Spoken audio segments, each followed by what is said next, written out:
اپنے بچوں کو ان کی کوشش کے مطابق مدرسوں میں داخل کریں اور اچھے سے اچھا قاری، حافظ، عالم بنانے کی کوشش کریں. اس کی بہت زیادہ ضرورت ہے. اگر ہمارے پاس اپنے مذہب کی تعلیم مضبوط ہوگی تو چھوٹا بچہ بھی ہمارا جو ہمارے مذہب کی مخالفت کرے گا اس کی آنکھوں میں آنکھیں ڈال کر جواب دے گا. صحیح. پریشانی یہی ہے کہ ہم ساری دنیا کی معلومات ہمیں ہوتی ہے، اگر معلوم نہیں تو ہمیں دین کی معلومات نہیں. ایک ذرا سا جو غیر مسلم ہے اسلام سے واقف بھی نہیں ہوتا، چند باتیں وہ نیٹ پر دیکھ لیتا ہے اور سیکھ لیتا ہے اور آپ کو اور آپ کے بچوں کو الجھا کر رکھ دیتا ہے. میں اپنا ایک چھوٹا سا واقعہ آپ کو سناؤں. میں دہلی سے احمد آباد کا سفر کر رہا تھا، فلائٹ میں بیٹھا ہوا تھا. یہ لاک ڈاؤن سے 1 یا 1.5 مہینہ پہلی بات ہے. ایک نوجوان لڑکی میری برابر میں ونڈو سائڈ پر بیٹھی، میں بیچ میں بیٹھا تھا، ایک صاحب میرے برابر میں بیٹھے. میں قرآن کریم کی تلاوت کر رہا تھا موبائل میں. جب میں نے اپنا موبائل بند کر کے رکھا، وہ نوجوان لڑکی مجھ سے معلوم کرنے لگی کہ آپ یہ کیا پڑھ رہے ہیں. میں نے اس کو بتایا میں قرآن کریم پڑھ رہا تھا، یہ ہمارا قرآن ہے.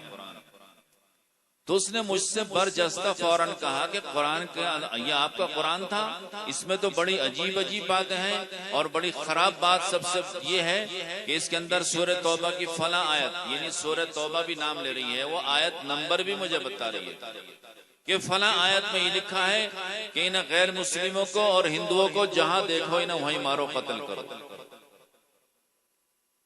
تو میں نے بہت سنجیدگی سے اس سے کہا کہ آپ میری برابر میں زندہ کیسے بیٹھی ہیں؟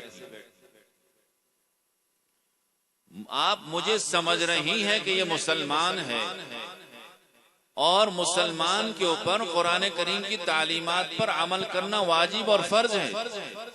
مجھے تو آتے ہی آپ کا گلا دبا دینا چاہیے. آپ میرے برابر میں زندہ کیسے بیٹھی ہیں؟ ایک یہ بھائی صاحب بیٹھے ہیں، یہ بھی غیر مسلم ہیں، یہ کیسے زندہ بیٹھے ہیں؟ اور وہ میری یہ بات سن کر ہکا بکا رہ گئی.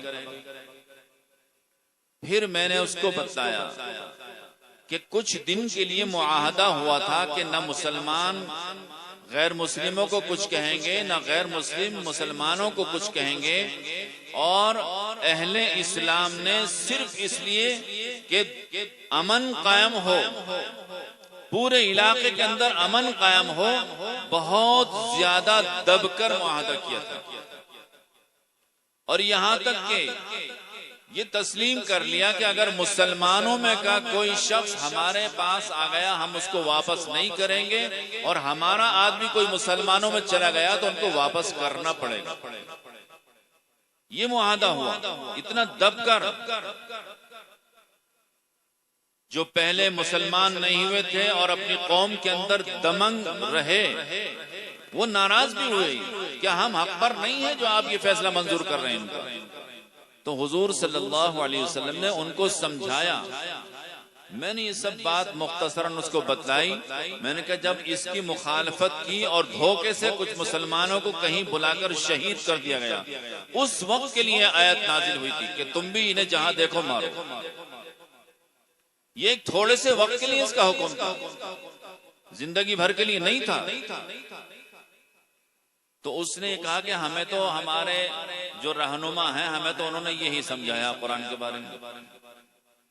میں نے ان سے یہ بھی پوچھو کہ قرآن میں تو یہ بھی ہے کہ جو شخص کسی ایک شخص کی جان بچا دے تو گویا کہ سارے دنیا کے انسانوں کی جان اس نے بچا دی، اور جو ناحق کسی کو مار دے تو گویا کہ سارے انسانوں کو اس نے مار دیا. یہ بھی تو قرآن کا فیصلہ ہے ہمارے. ان سے پوچھنا، وہ بتائیں گے کہ ہاں یہ بھی قرآن میں ہے. لیکن ایسی باتیں آپ لوگوں کو نہیں بتلائیں گے. اب ہمارے نوجوان کے سامنے کوئی غیر مسلم کھڑے ہو کر یہ بات کہنے لگے تو وہ مولویوں کو فون لگائے گا. کیوں؟ اسے کچھ معلوم نہیں کہ ہمارے قرآن میں کیا کیا ہے. جو غیر مسلم ہیں، اہل ایمان نہیں ہیں، انہیں تو معلوم ہے اور وہ محنت کر رہے ہیں قرآن کریم کے اوپر. اور اس میں سے ایسی باتیں قطر بیوت کر کے ایسی باتیں مسلمان بچوں کے سامنے رکھتے ہیں کہ جس سے ان کا ایمان متزلزل ہو، ڈاواڈول ہو جائے۔ جو آج کل ارتداد کی ہوائیں چل رہی یہی تو ہے وہ چیز۔ وہ بچے تعلیم یافتہ، ٹریننگ یافتہ ہیں کالجوں میں، جو آپ کے بچوں کے ساتھ پڑھ رہے ہیں اور آپ کے بچوں کے ایمان پر حملہ کرتے ہیں۔ اگر ہمارا بچہ بچپن سے مکتب میں چلا جائے، وہاں اس کی تھوڑی سی بھی تربیت ہو جائے تو وہ کسی کے جھانسے میں نہیں آئے گا۔ تو ہمارے حضرت مولانا اسلم جاوید صاحب دامت برکاتہم کا مقصد یہی ہے کہ جہاں قرآن کریم کی تعلیمات پر عمل کرنا، ان کو سیکھنا بھی ضروری ہے، اسی طریقے سے قرآن کریم کو صحیح پڑھنا سیکھنا یہ بھی ہر ایک کے لیے ضروری ہے۔ ہم یہ سمجھ لیتے کہ بس قاریوں کے لیے قرآن پڑھنا ضروری ہے، یہ اگر کہیں قاعدے کے خلاف کر دے تو ایک ہنگامہ ہوگا، باقی ہم کیا کرتے ہیں؟ کچھ نہیں۔ علماء حضرات یہاں بیٹھے ہیں، حضور صلی اللہ علیہ وسلم کو اللہ تعالیٰ کا حکم ہے فَإِذَا قَرَأْنَاهُ فَاتَّبِعْ قُرْآنَهُ۔ اتباع کے معنی آتے ہیں قدم بقدم چلنا۔ حضور صلی اللہ علیہ وسلم کو بھی قرآن کریم پڑھنے کے سلسلے میں آزاد نہیں چھوڑا گیا، یہ فرمایا گیا کہ جیسے ہم تمہیں پڑھ کر سنائیں تم بھی اس کی اتباع میں ایسے ہی پڑھو۔ اور حضور صلی اللہ علیہ وسلم کے واسطے سے ساری امت کے لیے حکم ہے۔ ہمیں اگر فکر نہیں ہے تو صرف قرآن کریم کو صحیح پڑھنے کی فکر نہیں۔ ایک چھوٹی سی مثال دیتا ہوں، تلاوت تو آپ سنتے آ رہے ہیں، سنتے رہیں گے۔ ایک چھوٹی سی سورت انا اعطیناک الکوثر، میں سمجھتا ہوں کہ چھوٹا بڑا یہاں کوئی شاید ایسا نہ ہو جسے یہ سورت یاد نہ ہو، اور اکثر نمازوں میں ہم یہی پڑھتے ہیں کیونکہ نماز ہمیں جلدی رہتی ہے کہ نماز جلدی پوری ہو جائے۔ اس کی بیچ والی آیت، 3 آیتیں اس میں ہیں، جو درمیان والی آیت ہے فَصَلِّ لِرَبِّكَ وَانْحَرْ۔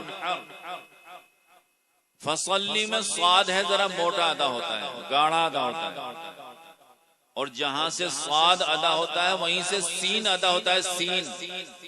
یہ قرہ حضرات بیٹھے ہیں جانتے ہیں ان چیزوں کو کہ جہاں سے صاد نکلتا ہے وہیں سے سین نکلتا ہے۔ فرق کیا ہے؟ صاد کی آواز ذرا موٹی ہے، سین کی آواز باریک ہے۔ اب فصلی لربک کے معنی ہے اپنے رب کی عبادت کرو، صاد سے، جب اسے ہم موٹا پڑھیں گے، اور اگر ہم نے اس کو باریک پڑھ دیا تو یہ سین بن جائے گا۔ اور سین سے سلی کے معنی ہے اپنے رب کے لیے تلوار سوت کے کھڑے ہو جاؤ۔ ہم نماز میں پڑھ رہے ہیں دھڑلے سے فصلی لربک وانحر، ونحر میں بھی ہا ہے، ہا ونحر، یہ بھی ذرا گاڑی ادا ہوتی ہے حلق سے، اور حلق سے ہی ہا بھی ادا ہوتی ہے، دونوں، جسے ہم چھوٹی بڑی ہا کہتے ہیں۔ تو یہاں بڑی ہا ہے ونحر، اس کے معنی ہے قربانی پیش کرو، اور چھوٹی ہا سے ونحر اگر ہم نے پڑھ دیا تو اس کے معنی ہے اس کو جھڑک دو، ڈانٹ دو، جھڑک دو، ڈپٹ دو۔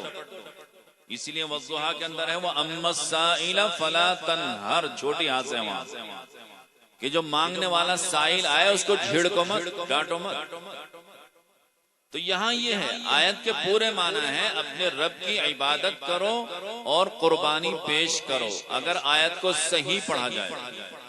اور ہم جو عام طریقے سے پڑھتے ہیں فَصَلِّ لِرَبِّكَ وَانْحَرْ، اس کے معنی بنتے ہیں اپنے رب کے لیے تلوار سوت لو اور اس کو جھڑک دو۔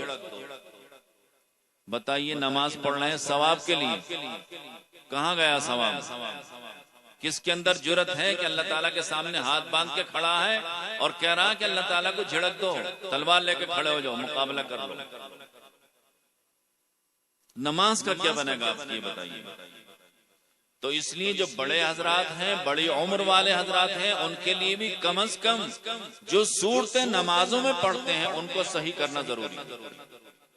التحیات، درود شریف وغیرہ پڑھتے ہیں، اگر درود شریف وہاں بھی اللہم صلی علی محمد صاد سے، جس کے معنی ہے کہ اپنے محبوب پر رحمت کاملہ نازل فرماؤ، اگر وہاں بھی ہم نے صلی پڑھ دیا نا تو ہو جائیں گے کہ محبوب پر کے سامنے بھی تلوار سوت کے کھڑے ہو جاؤ، پڑھتے رہو درود شریف اور معنی بن رہے ہیں کیا. تو یہ الفاظ کو صحیح سیکھنا ضروری ہے. درود شریف بھی نماز میں پڑھی جاتی ہے، التحیات پڑھی جاتی ہے، دعائیں قنوت پڑھی جاتی ہے، اور بہت سی دعائیں ہم پڑھتے ہیں وہ بجائے دعا کے بد دعا بن جاتی ہیں اگر الفاظ بدل جاتے ہیں. تو اس لیے کم از کم یہ بچے چھوٹے چھوٹے بچے ہیں، حفاظ ہیں، آپ کی مسجد کے امام ہیں، پڑوس میں کوئی حافظ جی ہیں، ان کی خوشامد کرو اور اپنی نماز کم سے کم ان سے درست کرو، ورنہ آخرت میں نجات بہت مشکل ہے. زندگی بھر تو کھڑے ہو کے کہتا رہا نماز میں کہ اپنے رب کے لیے تلوار سوت دو اور ان کو جھڑک دو، اور جا کے جنت مانگے گا آخرت میں، جا کے وہاں بھی کوڑا ملے گا. اللہ تبارک و تعالی ہمیں ان سب چیزوں کی حقیقت کو سمجھ کر اس پر عمل کرنے کی توفیق عطا فرمائے. ایک تھوڑی سی بات اور میں آپ حضرات کو بتانا ضروری سمجھتا ہوں. جو ہمارے معزز مہمان تمل ناڈو سے تشریف لائے ہیں، ان کے کاموں کو دیکھ کر جو یہ کام وہاں پر کر رہے ہیں، ہمیں بھی رشک آتا ہے کہ کاش یہ کام ہم کرتے. قرآن کریم کے تعلق سے ایسی خدمات انجام دے رہے ہیں یہ، اور بڑی قربانی اس کے لیے پیش کرتے ہیں، بڑے بڑے مشقت کے اور لمبے لمبے سفر کرتے ہیں. جو کالج کے بچے ہیں، اسکولوں کے بچے ہیں، ان کو یہ قرآن کریم سکھاتے ہیں اسی طریقے سے جیسے قرآن حضرات پڑھنا. ایک بہت بڑا لمبا سلسلہ ان کا ہے ماشاءاللہ، اور بہت کامیاب ہیں اپنے اس کام کے اندر. یہ ہمارے لیے سبق ہے کہ ہم بھی اپنے کالجوں کے اور اسکولوں کے بچوں پر محنت کریں. وہ بھی انسان ہیں، جب وہ اچھے سے اچھا گانا گا سکتے ہیں تو عمدہ سے عمدہ قرآن کیوں نہیں پڑھ سکتے؟ بالکل پڑھ سکتے ہیں. ضرورت یہ ہے کہ ہم اپنے ان بچوں پر بھی محنت کریں. اور حضرت قاری صاحب کو ہمارے بلانے کا، مولانا کے بلانے کا ایک مقصد یہ بھی ہے کہ ان کا پیغام آپ تک پہنچایا جائے کہ وہ کس طریقے کی خدمات انجام دے رہے ہیں. ہمیں یہ کام کرنا چاہیے اور اس کے لیے کوشش کرنی چاہیے تاکہ ہمارے جو بچے اسکولوں میں پڑھ رہے ہیں، کالجوں میں پڑھ رہے ہیں، وہ بھی قرآن کریم کی صحیح تعلیم سے محروم نہ رہیں. اللہ تبارک و تعالیٰ کہنے سننے سے زیادہ ہم سب کو عمل کرنے کی توفیق عطا فرمائے. آمین.